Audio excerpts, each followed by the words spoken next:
Hi, magandang araw po sa inyong lahat for our second reading of the day. Tingnan naman po natin kung ano po ang mapapanood po natin sa second reading of the day.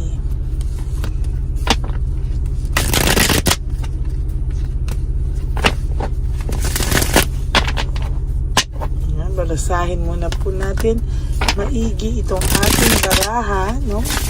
Para makita po natin kung ano po ang gagawin natin o makikita natin, ano, sa ating baraha ngayong second reading of the day. Kamusta po kayo? Basahin lang po natin maigi.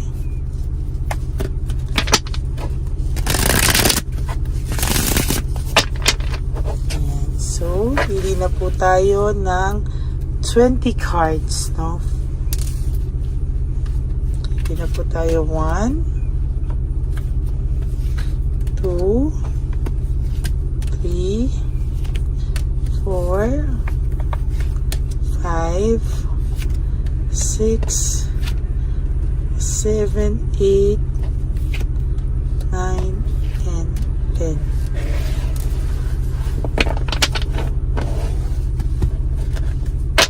Okay, hiwalay muna po natin. Ngayon po tayo po ay magbalasa ulit para sa ating 10 cards naman ulit.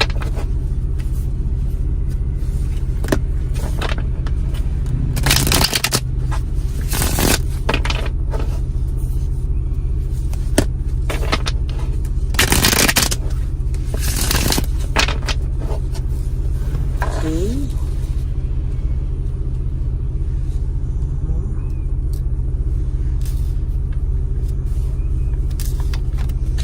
One, 2, 3, 4, 5, 6, 7, 8, 9, and 10.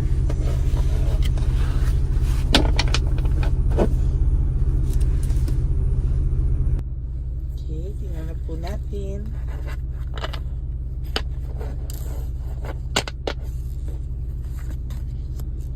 Diyos ko, sa second po nyo cards nyo, this is all about anger and argument, no? Unang cards pa lang talaga makikita mo na panay away po sila ng kung sino man ang kasama nito ngayon, kung sino man po ang for those of you na may third party, makikita niyo po na ang person na to at ang third party ay panay pagdidiskusyon na, no? Kung dati po sila ay sweet-sweetan, ngayon po ay nagsisimula na po nilang makilala ang ugali ng isa't isa, ang baho ng isa't isa, ang totoong kulay ng isa't isa, no? Ayan, disappointed po siya. Ano ba itong mga cards mo? Disappointed po itong person na to, at sa nakikita ko po ay naiisip ka niya ngayon, naiisip niya na, naku, nasa tamang tao na ako, pinalagpas ko pa, no? Nasa tamang tao na ako, parang ang ginawa niya pa na nasa tamang tao na siya, parang ang ginawa niya pa ay pinalagpas ka niya, no? Kaya nasa tamang tao na siya, nagkamalas-malas pa siya dahil pinalitan ka ba niya o dahil sa hindi pa po siya nakontento sa'yo. Kaya ang buhay niya ngayon, ayan, no, sabi po dito ng cards nyo, this is about greediness, no? Wala kang kasing kakontentuhan, no? Parang yan po yung sinasabi sa kanya ng baraha. Kaya ngayon, lagi silang nag-aaway, at isa pa sa pinag-aawayan nila, sa nakikita kong may disappointment kasi siya, baka nararamdaman din talaga ng third party o ng third person nyo, ng person nyo, yung third party nyo is, hindi po ikaw nakakalimutan ng taong ito. As a matter of fact, gusto na po nito mag-give up, oh. Overwhelmed po siya sa mga bagay-bagay at gusto na pong mag-give up ng taong ito, no? Sa totoo lang, disconnected po siya, oh. Meron po ako nakikita dito na itong taong to ay disconnected po sa buhay niya ngayon. At disconnected din po siya sa mga tao po sa paligid niya.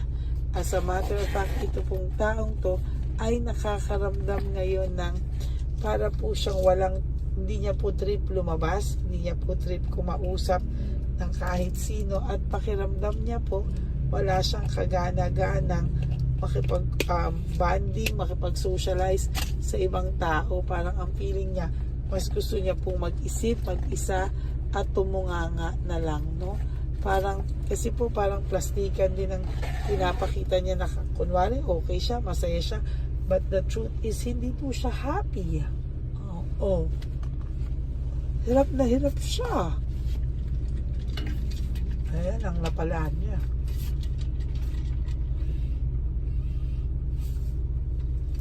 Ayan o. Ayan po yung napala niya sa buhay niya. So nakikita ko po dito, umaasa pa po ang taong to na someday madadaan ka niya muna sa pakikipagkaibigan. Kunwari, madadaan ka po muna niya sa mga patsaring-tsaring, no? Na feeling niya po kaya ka pa niyang i-win back, no? Feeling niya kaya ka pa niyang i-win back. Feeling niya kailangan niya lang po na umayos sa ngayon, ano? Kasi ayan, no, ang dami niya pong group conflict, kaya naiisip niya, frustrated po siya, nakaka-frustrate daw po yung mga nangyayari ngayon sa kanya. Loss of balance, very disorganized. Ang tao pong ito ay disorganized sa ngayon, ano? Siya po ay nakakaramdam ng matinding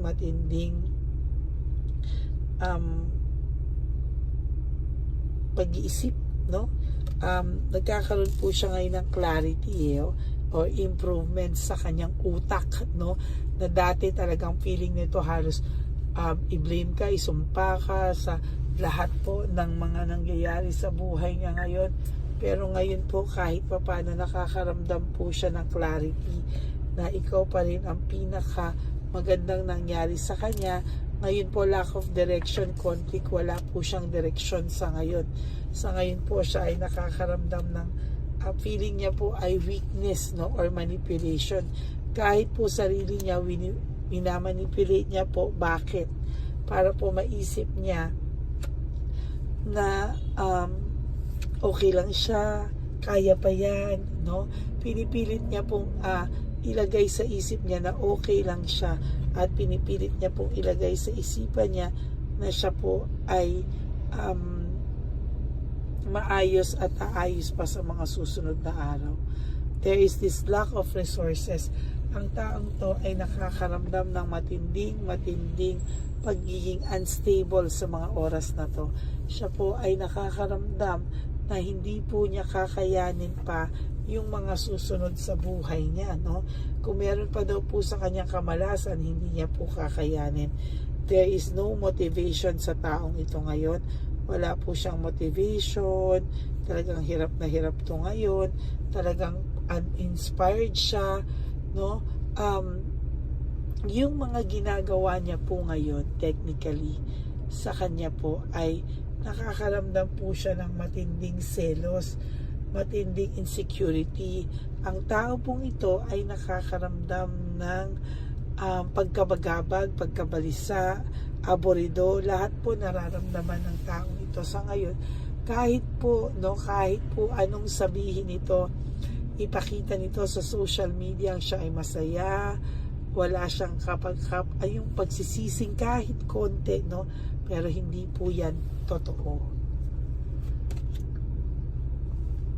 Wala po siyang right choice. Very confused po ang taong ito, at sa nakikita ko po ay hindi po siya sa nakikita ko po wala pong matinong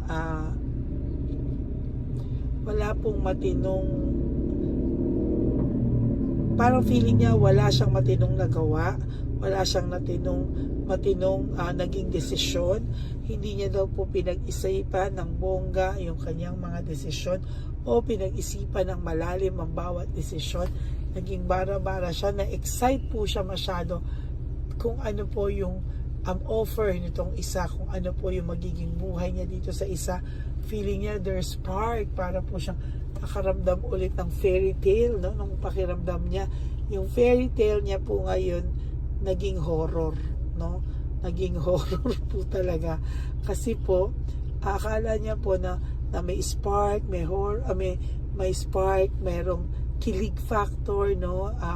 Pero ngayon po nakita niya na horror at adventure at action pala itong pinasok niya, no? Kaya ayan, sobra po siyang fatigue, sobra po yung kanyang exhausted po siya sa mga bagay-bagay, very po siya, no? Yung over fatigue po siya sa kanyang isipan, mentally, emotionally, talagang hindi po ito magpapatalo. Talagang sa nakikita niya po ay talagang pagod na pagod siya at nagkaroon po siya ng self-pity, no? Siya po ngayon ay nakakaramdam ng matinding self-pity dito po sa kanyang sitwasyon, no? Parang nakita niya na ang lungkot pala ng sitwasyon niya, at sa nakikita niya there is this false success, living beyond means, no?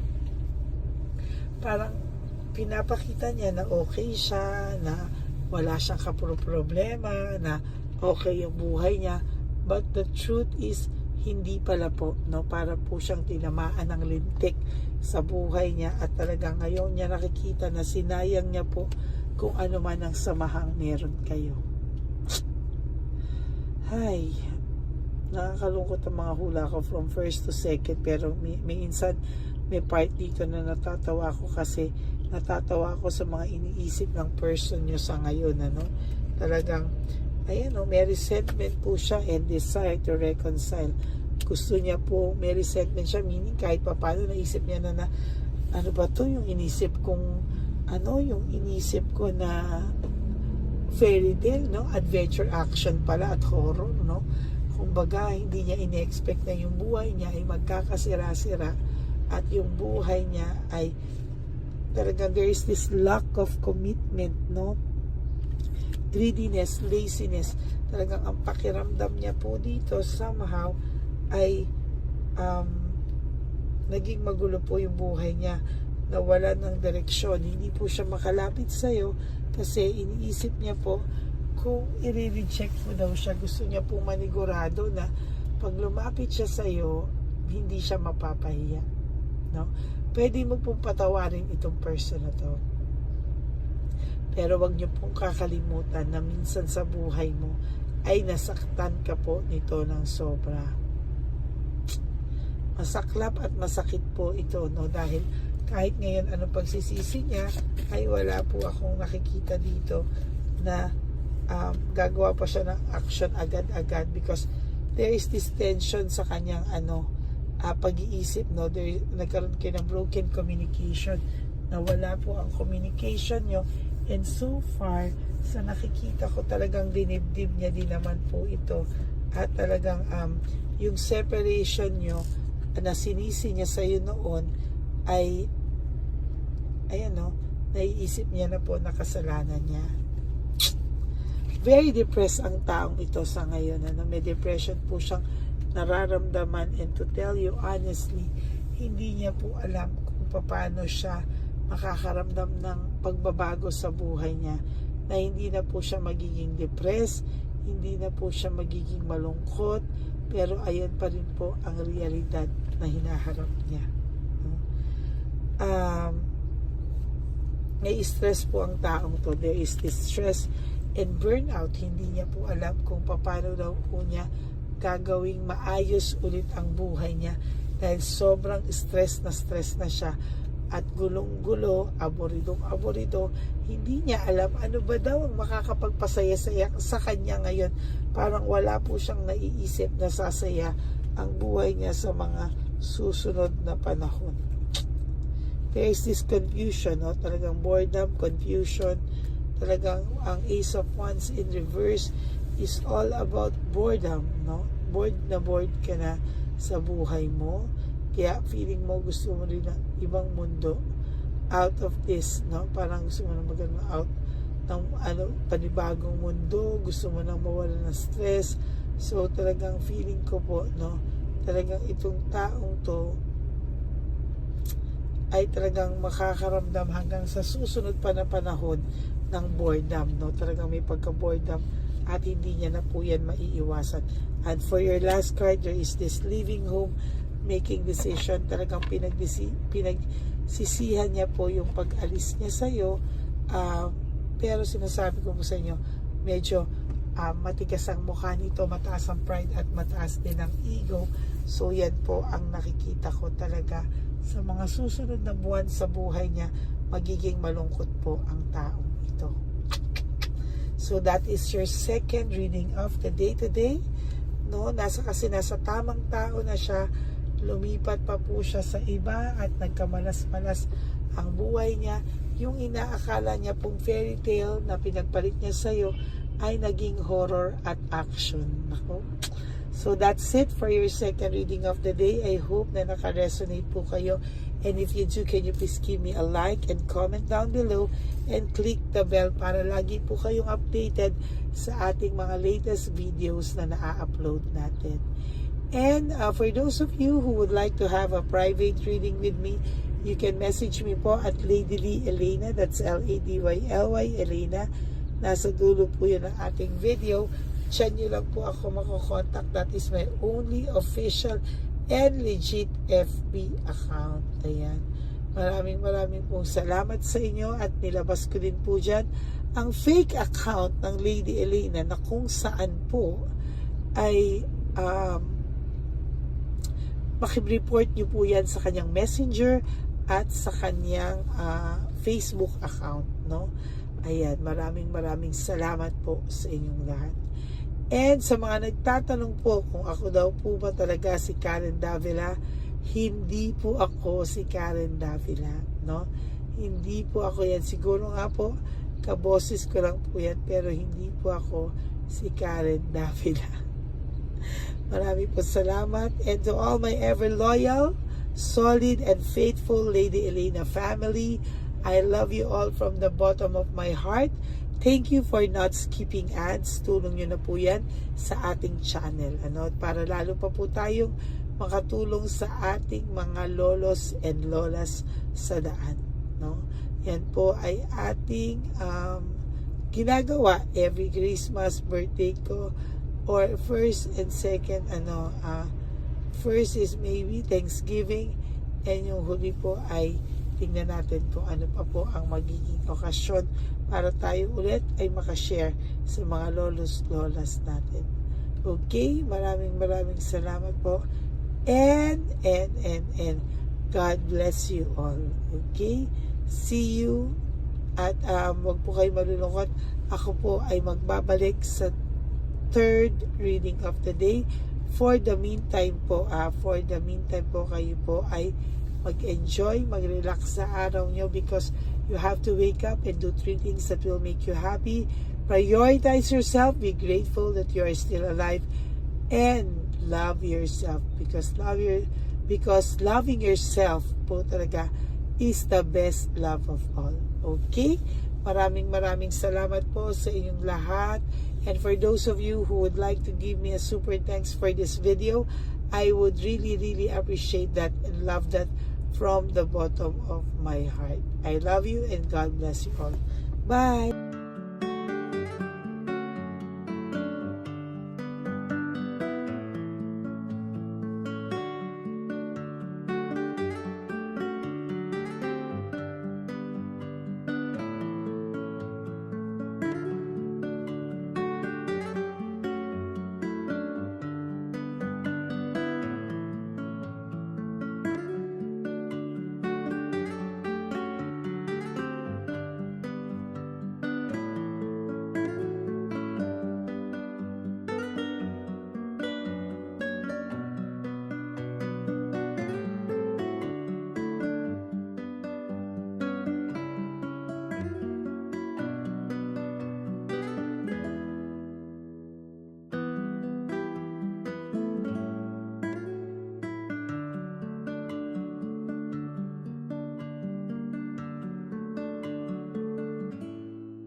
Papa Jesus. Para sa'yo.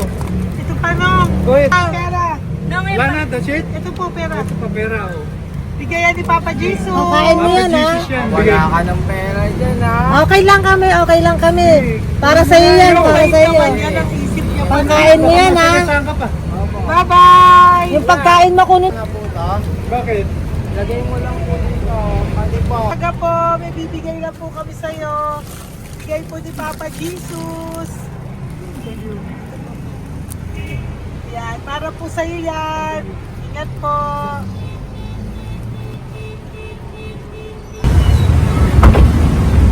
Magandang tanghali po. May bigay po si Papa Jesus sa inyo. Salamat po. Salamat po. Ito po. Salamat po. Tigisa po kayo sa Pampaw. Thank you po. God bless po, nanay. Apo, apo, apo. Pangalaman po. God bless.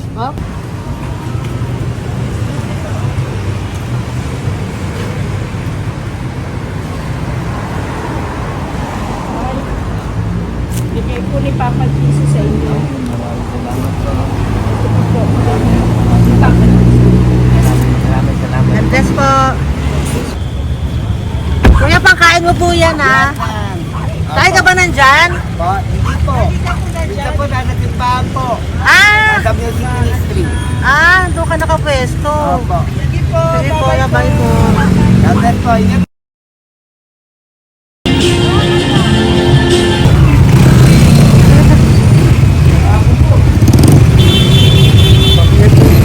Papa Jesus.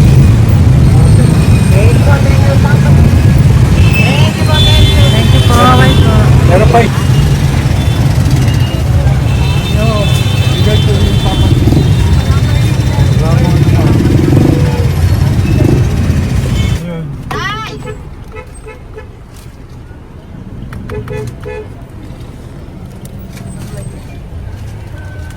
Yun. Tay, para sa'yo po, bigay po ni Papa Jesus. Jesus, amen. Tay, bye-bye. God bless po, God bless. Para sa'yo po, bigay po ni Papa Jesus. Ayan po, bigay po yan sa'yo ni Papa Jesus. Thank you po. Amen.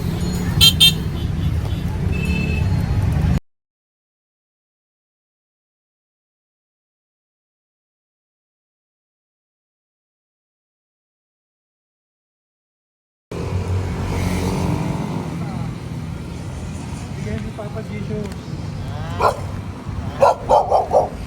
Kaya pagkain ato po, ah. Madami mong aso, kuya. Alaga mo lahat yan? O, nagkait. Hindi, sa isya na sa iba. Kalagala. Ay, talaga? Salamat po. Kalagala ko. E, paano pagkain yan, kuya? Saan mo kinukuha? Sa tambay ko. Lahat. Ang dami. Ang dami niya pong aso. Po. Oy, ang daming aso ni kuya. Sais. May nagbibigay sa inyo pagkain. Nangangalagal ako. Okay po. Tapos, Hayaan mo kuya, pag nadaan ako, bibigyan kita ng dog food dito, ha? oo. Dito ka lang ba lagi? Dito ako lang tutulog. Okay po, sige. Okay po. Marami din akong aso sa bahay, eh. Salamat po. Okay po. Isa. Kuya, pangkain mo yan, kuya.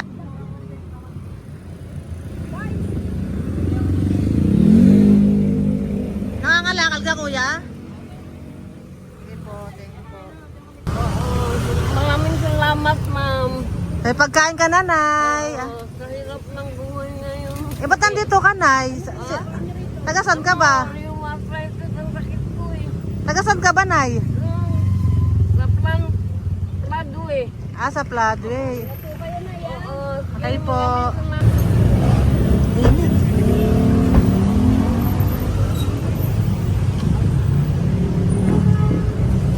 Nay! Bibigay ako sa'yo. Matandaan mo na ako. Ito. Hapon po. Si tatay. Si tatay. Thank you, Nay. Bye po.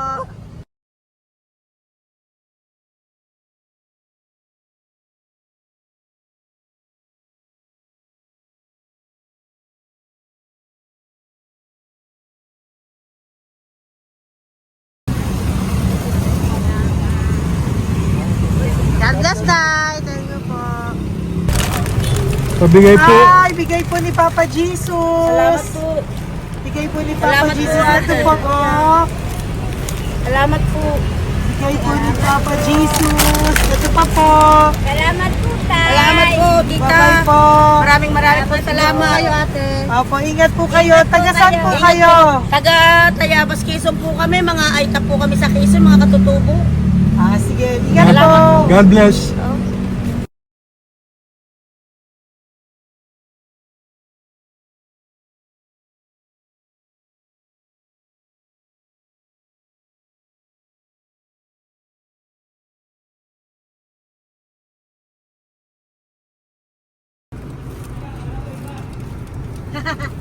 Tay, Tinatawag niya eh. bigay po ni Papa Jesus. Thank you po.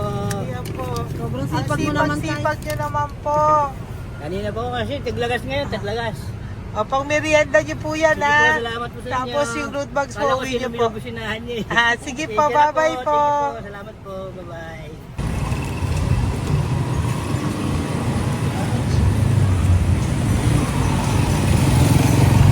Brother! Basta, mabigay ni Papa Jesus sa iyo. Ang kaya mo yan. Ba't hindi ka makatayo? Na ano ka? Okay. Sige, bye-bye. Hello po. Tama. Para sa inyo po, bigay ni Papa Jesus. Thank you very much. Sige po, bye-bye po. God bless you. Tay, magandang hapon po. Bigay po ni Papa Jesus. Ito pa po, Tay. Para sa inyo po. Bye-bye po.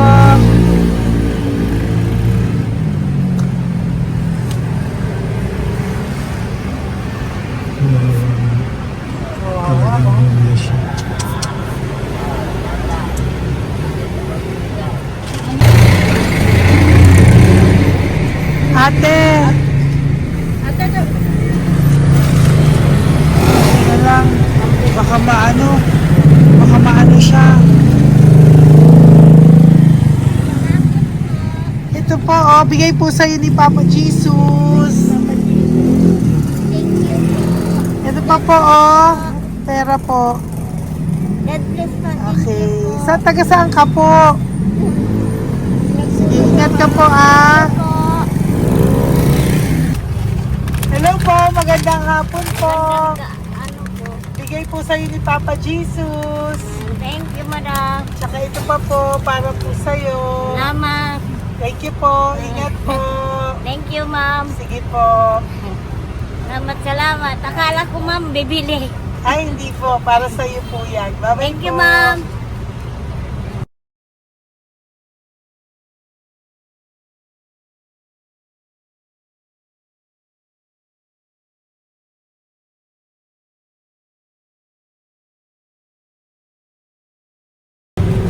Tay, Hirap na hirap. bibigay po ako ng gusto. Hirap na hirap Dito siya. po tayo, dito sa kabila. Ano mo siya, lies pa yan. Kawawa naman. Tay, magandang araw po. Oh Lord. Bigay po ni Papa Jesus. Ito po, ano yung pandagdag po. Pagdagdag po, bigay po ni Papa Jesus. Thank you po. Thank you po. Kawawa naman. Diyos ko, hindi na siya makaano ko.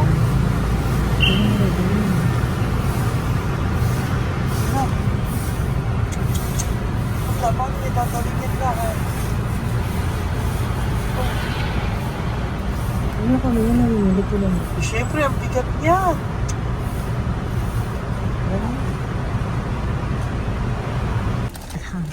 Kaya, bigay sa'yo ni Papa Jesus. Thank you po, ma'am. Ay, yung palinis po, ma'am. Hindi na po, okay na Thank you po. po. Ito po. Thank you ma'am. po. Thank you, sir.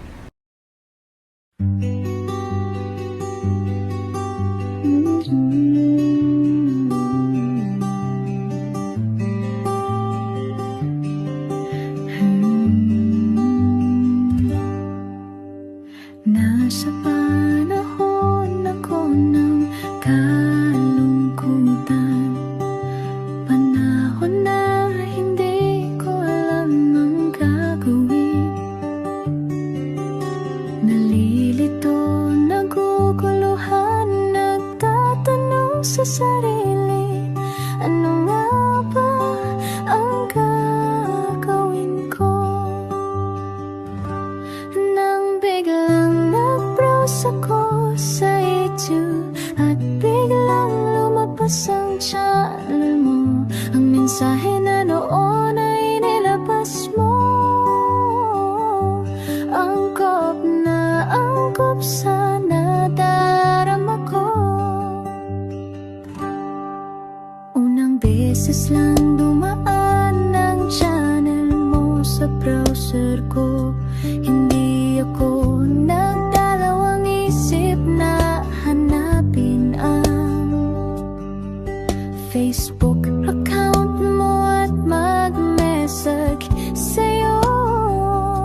sa lupa upang kami ay tulungan na magkaroon ng linaw sa buhay.